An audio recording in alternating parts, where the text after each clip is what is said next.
Nimaga tayyor bo'lish kerak ota-onalar bolasini mirovoy darajada futbolist qilish uchun? Birinchi navbatda bolaga ishonish kerak. Ikkinchi navbatda sabr kerak. Ya'ni O'xshaydi, o'xshamaydi qayerdadir bola mikrotravmalar oladi, qayerdadir uni sal poddержка qilish kerak bo'ladi.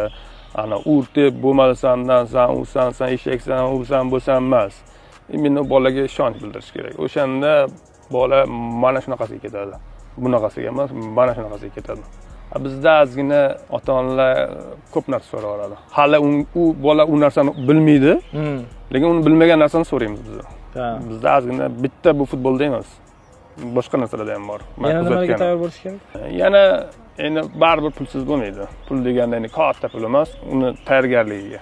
Trenerga berishingiz kerak. Обязательно individual. Nega individualni deyman men? Общий тренировкаdan ko'ra 3-4 barobar tez o'sasiz. Ya'ni demak, oxirgisi shu finansiy tomondan har bitta narsani oqlab berishga ham tayyor bo'lib turibsiz. Da. Bu aytganingizdek, bu investitsiya. Bu eng zo'r investitsiya. Futbol haqida ko'proq ma'lumotga ega bo'lmoqchi bo'lsangiz, bizga obuna bo'lib qo'ying.